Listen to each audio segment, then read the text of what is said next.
আজকে আমরা সপ্তম শ্রেণীর দ্বিতীয় পর্যায়ক্রমিক মূল্যায়ন পরিবেশ ও বিজ্ঞান বিষয়ের একটি সম্পূর্ণ সাজেশন উত্তর সহ আলোচনা করব। তো এই ভিডিওতে আমরা ক্লাস 7-এর সেকেন্ড ইউনিট টেস্টের 1 নম্বর 2 নম্বর এবং 3 নম্বর মানের যে অতি গুরুত্বপূর্ণ প্রশ্ন উত্তরগুলো রয়েছে সেগুলো সম্পর্কে আলোচনা করব। তো তোমরা যারা সপ্তম শ্রেণীতে পড়ো এবং পরিবেশ ও বিজ্ঞান পরীক্ষা এখনো পর্যন্ত যাদের হয়নি তারা অবশ্যই পরীক্ষার আগে এই প্রশ্ন উত্তরগুলি দেখে যাবে। এখান থেকে তোমরা অবশ্যই সমস্ত প্রশ্ন কিন্তু কমন পেয়ে যাবে। তো চলো বেশি দেরি না করে আমরা প্রশ্ন উত্তরগুলি দেখে নিই। তো এখানে আমরা প্রথমে দেখব সঠিক উত্তর নির্বাচন করো, অর্থাৎ যেগুলো মাল্টিপল চয়েস প্রশ্ন যেগুলো রয়েছে সেই প্রশ্নগুলো আমরা প্রথমে দেখে নেব। তো এখানে প্রত্যেকটি প্রশ্নের মান হচ্ছে 1 নম্বর করে। তো প্রথম প্রশ্ন হচ্ছে আলোর ঈষৎ স্বচ্ছ মাধ্যম হলো কাঁচ, ঘষা কাঁচ, কাঠ না জল। তো আলোর ঈষৎ স্বচ্ছ মাধ্যম সেটা হচ্ছে ঘষা কাঁচ। এরপর পরের প্রশ্ন হচ্ছে আপাতন কোণ 50 ডিগ্রি হলে প্রতিফলন কোণের মান কত হবে।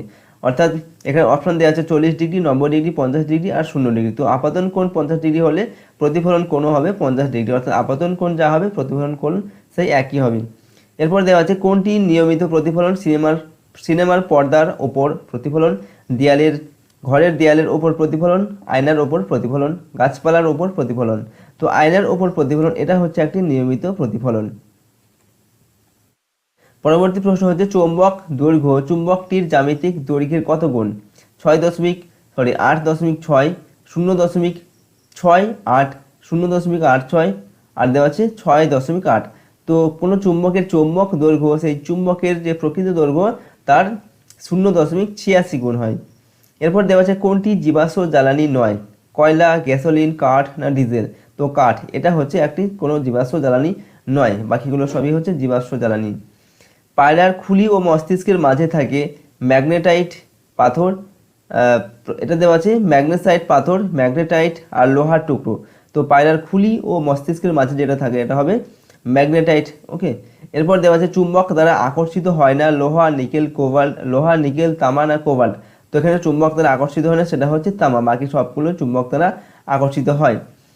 এর পরের প্রশ্ন হচ্ছে তড়িতের সুপরিবাহী হলো কাঠ, গ্রাফাইট, রাবার না কাঁচ। তো তড়িতের সুপরিবাহী হচ্ছে গ্রাফাইট, বাকিগুলো কিন্তু তড়িতের সুপরিবাহী নয়। ইলেকট্রিক ইল মাছের দেহে তাপ উৎপন্ন হয়, আলো উৎপন্ন হয়, বিদ্যুৎ উৎপন্ন হয় না চুম্বক উৎপন্ন হয়। তো ইলেকট্রিক ইল মাছের দেহে বিদ্যুৎ উৎপন্ন হয়। এরপর রয়েছে বায়োগ্যাসের মূল উপাদান হলো হাইড্রোজেন, অক্সিজেন, মিথেন না নাইট্রোজেন। তো বায়োগ্যাসের মূল উপাদান হচ্ছে মিথেন। পরবর্তী প্রশ্ন হচ্ছে আলোর নিয়মিত প্রতিফলন ঘটে সমতল, বক্রতল, অসমতল তলে। তো আলোর নিয়মিত প্রতিফলন ঘটে সমতল দর্পণে বা সমতল তলে। এরপরে হচ্ছে বৃত্তাকার চুম্বক দিকদর্শী ধর্ম দেখাবে না। তো বৃত্তাকার চুম্বক কোনো দিকদর্শী ধর্ম দেখাবে না। একটি ব্যাটারিতে সেল সংখ্যা 2টি, 3টি না সবগুলি। তো একটি ব্যাটারিতে সেল সংখ্যা এগুলো হবে সবগুলি, অর্থাৎ একাধিক হয় ব্যাটারিতে সেল সংখ্যা। এরপর হচ্ছে একটি প্রচলিত পরিবেশ বান্ধব শক্তির উদাহরণ হলো জলবিদ্যুৎ, জোয়ার-ভাটার শক্তি না তাপবিদ্যুৎ। তো একটি পরিবেশ বান্ধব প্রচলিত শক্তির উৎস সেটা হচ্ছে জলবিদ্যুৎ। এরপর রয়েছে সাদা আলো থেকে প্রাপ্ত বর্ণালীর দ্বিতীয় বর্ণ হলো লাল, নীল না আকাশী। তো সাদা আলো থেকে বর্ণালীর যে দ্বিতীয় আলো সেটা হচ্ছে নীল। ওকে, এর পরের যে প্রশ্ন রয়েছে বন্ধ নর্দমা বা সেপটিক ট্যাঙ্কে যে বিষাক্ত গ্যাসটি থাকে তা হলো H2O, H2S আর H2O2। তো বন্ধ নর্দমা যে বিষাক্ত গ্যাস থাকে সেটা হচ্ছে H2S। কোষ পর্দা একটি ভেদ্য পর্দা, বিভেদমূলক ভেদ্য পর্দা না অর্ধভেদ্য পর্দা। তো কোষ পর্দা হচ্ছে একটি অর্ধভেদ্য পর্দা। মটর বীজের উপরের দাগ বা ক্ষতস্থানটিকে ডিম্বনাভি, ডিম্বকর, কলিওপটাইল বলে। তো মটর বীজের উপরে যে ক্ষতস্থান সেটাকে বলা হয় ডিম্বনাভি। এরপর একটি সবাঙ্গ ফুলের উদাহরণ হলো বক, অপরাজিতা না কোনোটি নয়। এখানে উত্তরটা হবে কোনোটিই নয়। তো এরপর প্রশ্ন রয়েছে সপ্রভ বস্তু নয় সূর্য, চন্দ্র, জোনাকি, জ্বলন্ত মোমবাতি। তো সপ্রভ বস্তু নয় যেটি সেটি হচ্ছে চন্দ্র। চন্দ্রের নিজস্ব কোনো আলো নেই, তাই এটি সপ্রভ বস্তু নয়। এরপর রয়েছে একটি ব্যাটারিতে সেল সংখ্যা 1টি, 2টি, 3টি না একাধিক। তো একটি ব্যাটারিতে সেল সংখ্যা হচ্ছে একাধিক। মূলের ডগায় টুপির মতো অংশকে বলে মূলরোম, মূলত্র, মূলাবরণী না কোনোটি নয়। তো মূলের ডগার যে টুপির মতো অংশ সেটাকে বলা হয় মূলত্র। তো এর পরের যে প্রশ্ন রয়েছে শূন্যস্থান পূরণ করা রয়েছে এখানেও প্রশ্নের মান হচ্ছে 1 নম্বর করে। কয়লা হলো এক প্রকার গুরুত্বপূর্ণ ড্যাশ জ্বালানি। তো কয়লা হলো এক প্রকার গুরুত্বপূর্ণ জীবাশ্ম জ্বালানি। চুম্বকের মাঝের সরলরৈখিক দূরত্বকে ড্যাশ বলে। তো চুম্বকের মেরুদয়ের মাঝের যে সরলরৈখিক দূরত্ব তাকে বলা হয় চৌম্বক দৈর্ঘ্য। একটি দণ্ড চুম্বকের জ্যামিতিক দৈর্ঘ্য 7 সেমি হলে তার চৌম্বক দৈর্ঘ্য ড্যাশ হবে। তো একটি দণ্ড চুম্বকের জ্যামিতিক দৈর্ঘ্য 7 সেমি হলে তার চৌম্বক দৈর্ঘ্য হবে 6.02, অর্থাৎ 7 সেমি ইন্টু 0.86, সেটা গুণ করলে সেই গুণফলটা হবে 6.02 সেন্টিমিটার। বৈদ্যুতিক বাতির ফিলামেন্ট ড্যাশ ধাতুর তৈরি। তো বৈদ্যুতিক বাতির ফিলামেন্ট টাংস্টেন ধাতুর তৈরি। কোনো সেলে রাসায়নিক শক্তি ড্যাশ শক্তিতে পরিণত হয়। তো কোনো সেলের রাসায়নিক শক্তি তড়িৎ শক্তিতে পরিণত হয়। এর পরবর্তী প্রশ্ন হচ্ছে তড়িৎ চুম্বকের শক্তি বাড়াতে হলে পাক সংখ্যা ড্যাশ হবে। তো তড়িৎ চুম্বকের শক্তি বাড়াতে হলে পাক সংখ্যা বাড়াতে হবে। চুম্বকের দক্ষিণ মেরুকে বিকর্ষণ করে। একটি জীবাশ্ম জ্বালানির উদাহরণ হলো কয়লা। তো এরপর রয়েছে মূলের ডগা টুপির মতো অংশটি হলো মূলত্র।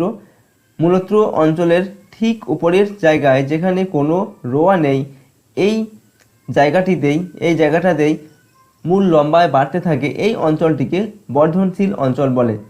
পাতার গোড়ায় যে সরু ডাঁটির মতো থাকে তাকে বৃন্ত বলে। ফুলের সবুজ ঘণ্টার মতো অংশটিকে বৃত্তি বলে। বন্ধ নর্দমা বা সেপটিক ট্যাঙ্কে বিষাক্ত গ্যাস H2S জমা থাকে। এর পরের যে প্রশ্ন রয়েছে এখানে বলা হচ্ছে সত্য মিথ্যা লেখো। প্রশ্নের মান হচ্ছে 1 নম্বর করে আলোর প্রতিসরণে আলোকরশ্মি প্রতিসরণের পর একই সরলরেখা যায়, এটা হয়ে যাবে মিথ্যা, কারণ আলোর প্রতিসরণে আলোকরশ্মি প্রতিসরণের পর অভিলম্ব থেকে দূরে সরে যায়, একই সরলরেখা যায় না। তড়িৎ প্রবাহের তাপীয় ফলের ব্যবহারিক প্রয়োগ ইলেকট্রিক ইস্ত্রি, এটা সঠিক তথ্য। তড়িৎ প্রবাহের তাপীয় ফলের উপর নির্ভর করে ইলেকট্রিক ইস্ত্রি তৈরি করা হয়। জনসংখ্যা বৃদ্ধির সঙ্গে খাদ্য উৎপাদনের কোনো সম্পর্ক নেই, এটাও ভুল তথ্য।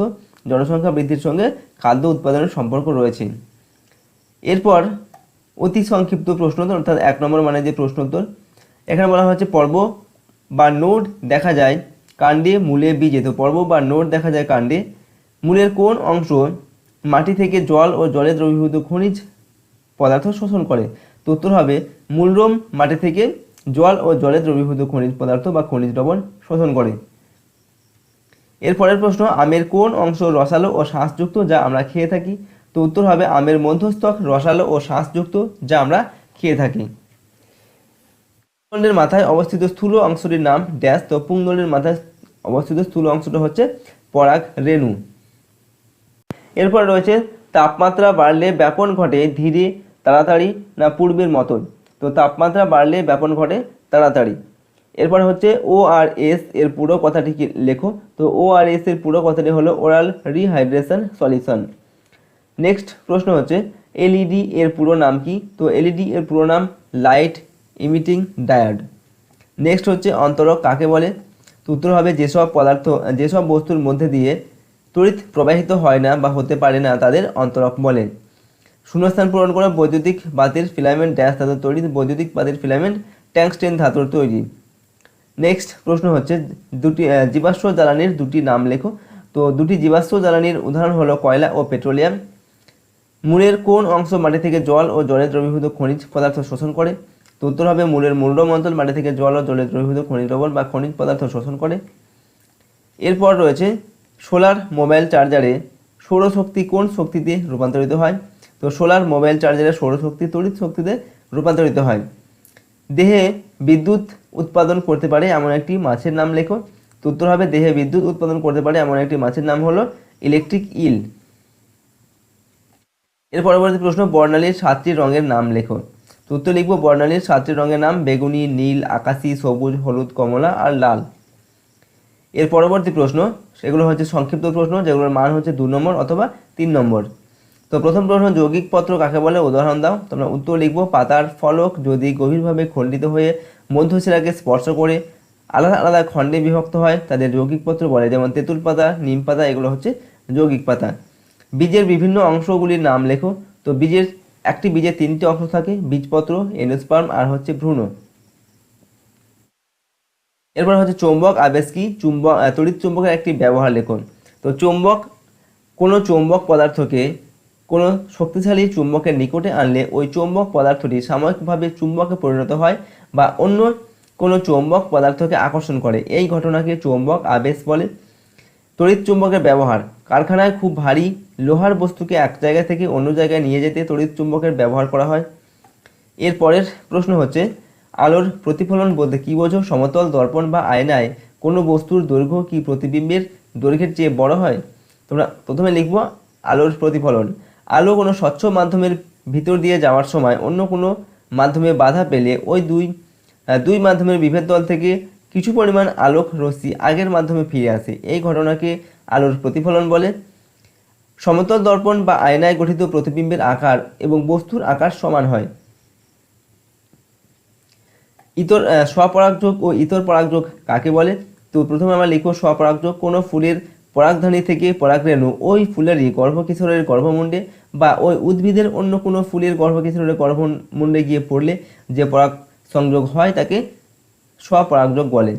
এরপর হচ্ছে ইতর পরাগযোগ। কোনো ফুলের পরাগধানী থেকে উৎপন্ন পরাগ একই প্রজাতির অন্য কোনো গাছে উৎপন্ন ফুলের পরাগমুণ্ডে স্থানান্তরকে ইতর পরাগযোগ বলে।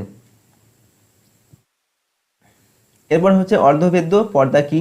তো উত্তর হবে যে পর্দা দিয়ে কেবল দ্রবণের দ্রাবক অণু চলাচল করতে পারে কিন্তু দ্রাব অণু চলাচল করতে পারে না তাকে অর্ধভেদ্য পর্দা বলে, যেমন কোষ পর্দা, ডিমের খোসার ভিতরের পর্দা, মাছের পটকার পর্দা ইত্যাদি। পরবর্তী প্রশ্ন হচ্ছে অঙ্কুরোদ্গমের শর্তগুলি কি কি? তো অঙ্কুরোদ্গমের শর্ত 1 নম্বর হচ্ছে জল। অঙ্কুরোদ্গমের জন্য জল একটি প্রয়োজনীয় বাহ্যিক শর্ত। 2 নম্বর হচ্ছে বায়ুর অক্সিজেন ছাড়া অঙ্কুরোদ্গম হয় না। 3 নম্বর হচ্ছে তাপমাত্রা। বীজের অঙ্কুরোদ্গমের জন্য একটি নির্দিষ্ট তাপমাত্রা বা উষ্ণতার প্রয়োজন হয়। পরের প্রশ্ন হচ্ছে চুম্বকের বৈশিষ্ট্যগুলি কি কি? তো উত্তর হবে 1 নম্বর হচ্ছে চুম্বক লোহা, নিকেল, কোবাল্ট প্রভৃতি ধাতুকে আকর্ষণ করতে পারে। 2 নম্বর হচ্ছে কোনো চুম্বকের মাঝখানে সুতো দিয়ে বেঁধে বাধাহীনভাবে ঝুলিয়ে দিলে চুম্বকটি উত্তর দক্ষিণ মুখ করে স্থির হয়ে যায়। চুম্বকের এই ধর্মকে দিক নির্দেশক ধর্ম বলে। 3 নম্বর হচ্ছে দুটি চুম্বকের সমমেরু পরস্পরকে বিকর্ষণ করে এবং বিপরীত মেরু পরস্পরকে আকর্ষণ করে। এরপরের প্রশ্ন হচ্ছে ফিউজ তার কি? ফিউজ তারের দুটি বৈশিষ্ট্য লেখো। তো ফিউজ তার একটি স্বল্প দৈর্ঘ্যের সরু ও কম গলনাঙ্ক বিশিষ্ট পরিবাহী তার যা বৈদ্যুতিক বর্তনীতে সংযুক্ত থেকে কোনো নির্দিষ্ট পরিমাণ কারেন্ট অনির্দিষ্ট কাল ধরে বহন করতে পারে। ফিউজ তারের বৈশিষ্ট্য, ফিউজ তার 1 নম্বর হচ্ছে উচ্চ রোধাঙ্ক ও 2 নম্বর নিম্ন গলনাঙ্ক বিশিষ্ট হয়। এরপর হচ্ছে প্রচলিত শক্তি ও অপ্রচলিত শক্তির মধ্যে পার্থক্য কি? উদাহরণ সহ বুঝিয়ে দাও। তো প্রথম পার্থক্য আমরা লিখছি পরিমাণ, অর্থাৎ প্রচলিত শক্তির উৎসগুলির পরিমাণ সীমিত হওয়ায় ব্যবহারের ফলে একটি নিঃশেষ হয়ে যাবে। অপ্রচলিত শক্তিগুলির পরিমাণ অফুরন্ত যা কখনোই নিঃশেষ হবে না। 2 নম্বর পার্থক্য হচ্ছে পরিবেশ দূষণ। প্রচলিত শক্তিগুলি ব্যবহারে পরিবেশ দূষিত হয়, অপ্রচলিত শক্তির ব্যবহারে কোনো রকম পরিবেশ দূষিত হয় না বলে এগুলিকে পরিবেশ বান্ধব শক্তি বলে। তো এর পরের যে প্রশ্ন রয়েছে রূপান্তর কাণ্ড কি? তো উত্তর হবে ক্ষেত্র বিশেষে উদ্ভিদের সাধারণ কাজ ছাড়াও বিভিন্ন ধরনের কাজ সম্পন্ন করার জন্য কাণ্ডের আকৃতিগত ও অবস্থানগত পরিবর্তন ঘটে। এই ধরনের পরিবর্তিত কাণ্ডকে রূপান্তর কাণ্ড বলে। মৃদুভেদী অঙ্কুরোদ্গম কাকে বলে? তো উত্তর হবে যখন বীজের বীজপত্র সহ ভ্রূণমূল মাটি ভেদ করে উপরে উঠে আসে তখন তাকে মৃদুভেদী অঙ্কুরোদ্গম বলে। কুমড়ো, তেঁতুল ইত্যাদি বীজে এই ধরনের অঙ্কুরোদ্গম দেখা যায়। এরপর রয়েছে সমতল দর্পণে সৃষ্ট প্রতিবিম্বের দুটি বৈশিষ্ট্য লেখো। তো সমতল দর্পণে সৃষ্ট প্রতিবিম্বের বৈশিষ্ট্যগুলি হলো 1 নম্বর হচ্ছে দর্পণ থেকে বস্তুর দূরত্ব এবং দর্পণ থেকে প্রতিবিম্বের দূরত্ব সমান হয়। 2 নম্বর হচ্ছে প্রতিবিম্বের আকার ও বস্তুর আকার সমান হয়। ওকে, তো এর পরের প্রশ্ন চৌম্বক দৈর্ঘ্য বলতে কি বোঝায়? চুম্বকের জ্যামিতিক দৈর্ঘ্যের সঙ্গে এর সম্পর্ক কি? তো কোনো চুম্বকের মেরু দুটির মধ্যবর্তী রৈখিক দূরত্বকে ওই চুম্বকের চৌম্বক দৈর্ঘ্য বলে। কোনো চুম্বকের চৌম্বক দৈর্ঘ্য চুম্বকের প্রকৃত দৈর্ঘ্য বা জ্যামিতিক দৈর্ঘ্যের 86% মতান্তরে 85% হয়ে থাকে। অর্থাৎ চৌম্বক দৈর্ঘ্য সমান 0.86 ইন্টু চুম্বকের প্রকৃত দৈর্ঘ্য। এরপর রয়েছে গুচ্ছিত ফল ও যৌগিক ফল কাকে বলে? উদাহরণ সহ লেখো। মূলের প্রধান কাজগুলি কি কি? তো উত্তর হবে প্রথমে গুচ্ছিত ফল আমরা লিখব যে সকল ফল গুচ্ছ আকারে ফলে তাদের গুচ্ছিত ফল বলে, যেমন আঙ্গুর, খেজুর, ধান ইত্যাদি এগুলো হচ্ছে গুচ্ছিত ফল। আর যৌগিক ফল হচ্ছে একটি ফলের ভিতর ছোট ছোট বহু ফলজ কোষ যুক্ত থাকলে তাকে যৌগিক ফল বলে, যেমন আতা, কাঁঠাল এগুলো হচ্ছে যৌগিক ফল। এবার আমরা মূলের কাজ লিখব। উদ্ভিদের মূলের প্রধান কাজগুলি হলো, 1 নম্বর হচ্ছে উদ্ভিদের মূল উদ্ভিদকে মাটির সঙ্গে শক্তভাবে আবদ্ধ করে রাখে। 2 নম্বর হচ্ছে উদ্ভিদের মূল মাটি থেকে জল ও প্রয়োজনীয় খনিজ লবণ শোষণে সাহায্য করে। এরপরে হচ্ছে নিয়মিত প্রতিফলন ও বিক্ষিপ্ত প্রতিফলনের পার্থক্য লেখন। তোমরা উত্তর লিখবো নিয়মিত প্রতিফলন ও বিক্ষিপ্ত প্রতিফলনের পার্থক্য। এবার একটি টেবিলের মধ্যে আমরা লিখবো, এটা হচ্ছে নিয়মিত প্রতিফলন, এটা হচ্ছে বিক্ষিপ্ত প্রতিফলন। 1 নম্বর হচ্ছে প্রতিফলক তল মসৃণ হলে ওই তল থেকে আলোর নিয়মিত প্রতিফলন ঘটে, আর প্রতিফলক তল অমসৃণ হলে ওই তল থেকে আলোর বিক্ষিপ্ত প্রতিফলন ঘটে। 2 নম্বর পার্থক্য হচ্ছে নিয়মিত প্রতিফলনে বস্তুর প্রতিবিম্ব গঠিত হয়, যেমন আয়নায় আমরা বস্তুর প্রতিবিম্ব দেখতে পাই। বিক্ষিপ্ত প্রতিফলনে বস্তুর প্রতিবিম্ব গঠিত হয় না বা প্রতিবিম্ব পাওয়া যায় না। এই প্রতিফলনের ফলে আমরা প্রতিফলক তলটিকে দেখতে পাই। এরপর হচ্ছে প্রচলিত ও অপ্রচলিত শক্তি কাকে বলে, উদাহরণ দাও। তো উত্তর লিখব প্রচলিত শক্তি উৎপাদনের যেসব শক্তিগুলি মানুষ বহুদিন ধরে ব্যবহার করে আসছে, অর্থাৎ শক্তির উৎস হিসাবে যেগুলির প্রচলন বেশি সেগুলিকে শক্তির প্রচলিত বা চিরাচরিত উৎস বলে। প্রচলিত শক্তির উৎসগুলি হলো খনিজ তেল, কয়লা এবং প্রাকৃতিক গ্যাস ইত্যাদি বা প্রভৃতি। এরপর আমরা লিখব অপ্রচলিত শক্তির যেসব উৎসগুলি বিশ্বে জনপ্রিয় নয়, অর্থাৎ পৃথিবীতে শক্তি উৎপাদনে এমন কতগুলি উৎস আছে যেগুলি বহুল ব্যবহার এখনো শুরু হয়নি। এই